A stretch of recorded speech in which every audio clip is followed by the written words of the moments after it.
Hey guys, Practical Psychology here, and in this video we're going to be talking about 12 cognitive biases. Most of these were researched by Ismanoff TV, who has some great animations on topics like these and other self-development topics, so check them out in the description or on the end screen.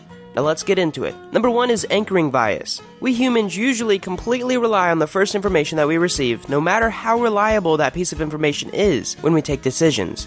The very first information has tremendous effect on our brain. For instance, I want to sell you a car, and you are interested to buy it. Let's say you ask me what the price is, and I tell you $30,000. Now, if you come back a week later and I say I'll sell it to you for $20,000, this seems like a new, very cheap price to you, right? Because your judgment is based on the initial information you got, which was $30,000. You feel like you're getting a great deal, but let's say the first time that you ask me and I say $10,000, and then you come back the next week and I tell you I'm going to sell it to you for $20,000. Now it doesn't look like a very good deal because of the anchoring bias. This is just a very generic use of the anchoring bias, and I don't want a bunch of comments about why a $30,000 car should be sold for $10,000, but another example is trees. What if I asked you if the tallest tree in the world was higher or lower than 1,200 feet? And if so, how tall? The same effect occurs if I ask you to guess out of thin air instead of giving you an anchor of 1,200 feet. The results are crazy. Number 2, availability heuristic bias. People overestimate the importance of information that they have. Let me give you an example here. Some people think that terrorism is the biggest threat to the United States because that's what they see on TV. The news always talks about it, and because of that, it inflates the danger. But if you look at the real perspectives, televisions cause 55 times more deaths than terrorism. Yes, TVs literally fall on people and kill them 55 more times than terrorism. You are more likely to be killed by a cow than a terrorist, according to the Consumer Product Safety Commission. It's more likely to die from a coconut falling on your head and killing you than a terrorist attack. Thank you, Gary Vaynerchuk, for that one. Even the police that are hired to protect you from terrorists, it's estimated that you are 130 times more likely to be killed by the police than by a terrorist. That's because people do not make their decision based on facts and statistics, but usually they make it on news and stories and stuff they hear from other people. It's way scarier to die from a terrorist attack than a falling coconut, and because of this, usually the news won't cover it because there's not much money in it. Number 3 is the bandwagon effect.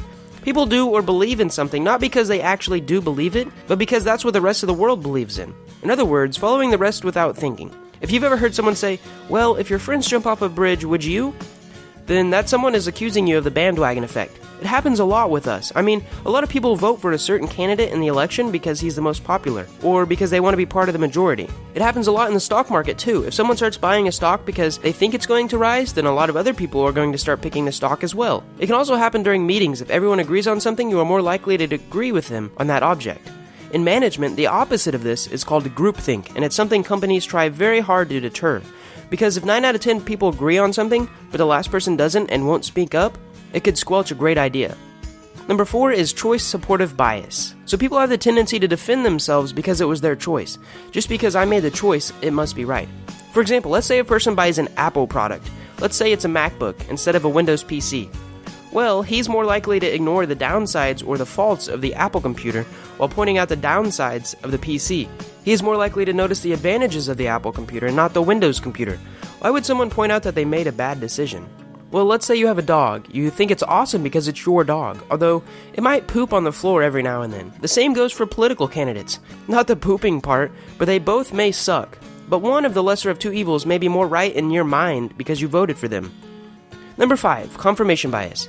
We tend to listen to information that confirms what we already know, or even interpret the information that we receive in a way that confirms the current information that we already have. Let's say that your friend believes that sweets are unhealthy. This is generally a pretty broad belief. He will only focus on the information that confirms what we already know. He is more likely to click on videos that confirm that belief, or read articles that support his argument. He doesn't go through and type, positive health effects of increasing blood glucose levels, or positive effects of eating a bowl of ice cream. No, he will instinctively go to Google and type in, how bad is sugar for you?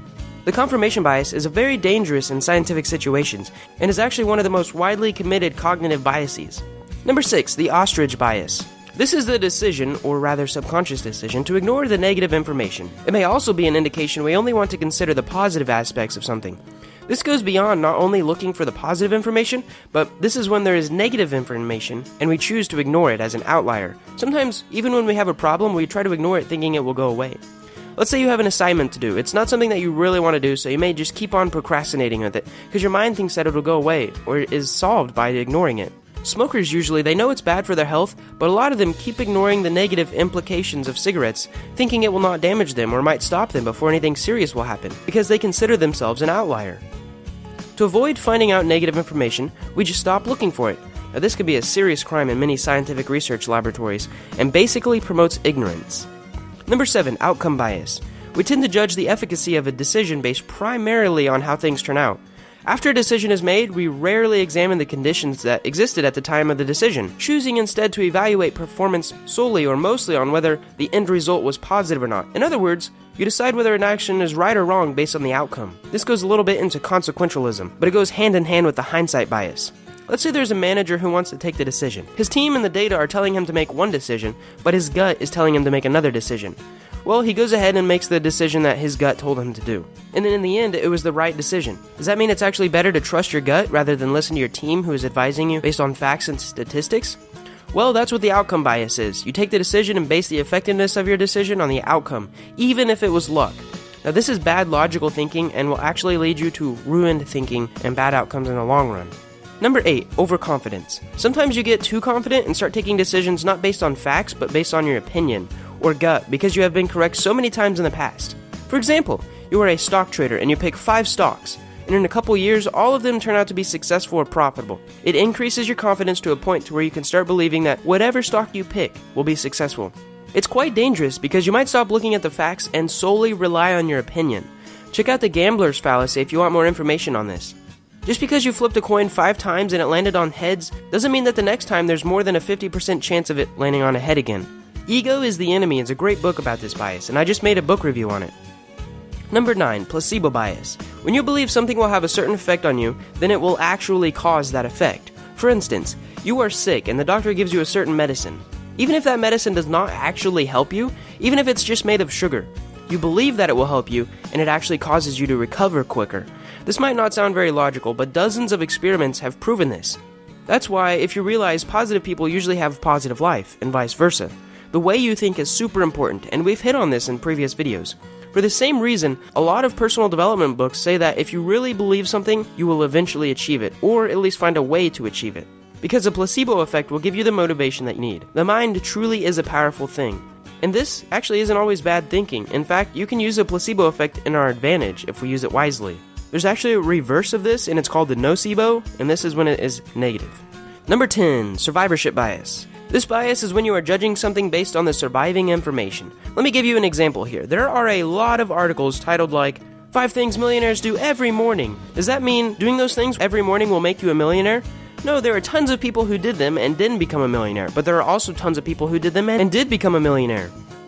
So these articles are primarily based on the ones who survived and reject all other people who did the same thing but did not become millionaires. Another example is to say that buildings in an ancient city were built using extreme engineering because they lasted so long. This is a bad conclusion because you aren't considering what ratio of buildings were built to how many that lasted. You're only seeing the ones that lasted thousands of years of weathering, when the other 90% have already washed away. It's hard to know what you don't know. Number 11, selective perception. I like this one. Selective perception is a form of bias that causes people to perceive messages and actions according to their frame of reference. Using selective perception, people tend to overlook and forget that contradicts their beliefs or expectations. Let's say, for example, you're a smoker and you're a big fan of soccer. You are more likely to ignore all the negative advertisements about cigarettes because since you are already smoking, you have this perception that it's okay to smoke. But if there's an advertisement about soccer, you are more likely to notice it because you have a very positive perception about it. This is actually something really interesting and has to do with how you perceive the world due to your subconscious mind and what it filters out. The last one is called the blind spot bias. If I asked you how biased you are, you would probably say that you are less biased than the average person, and you are more likely to base your judgment on facts and statistics, and that's what's known as a blind spot bias, or the bias bias. You are biased because you think that you are less biased than everyone else. For example, I gifted something to my teacher, and the next week she gave me a good grade on a test. If you ask her whether she was biased when she gave me that grade, the answer will be that the gift never affected her decision when marking my paper. But if you ask her if other teachers are biased when students give them gifts, she will say yes, in most cases. And that's what the blind spot bias is. I really enjoyed creating this video, but most of the content was curated by my friend Ismanov. He's got a channel similar to mine, and I'd like you to check it out here or in the description. I hope you guys enjoyed this video and learned something. If you want more valuables like this, check out my channel and subscribe. Thanks for watching.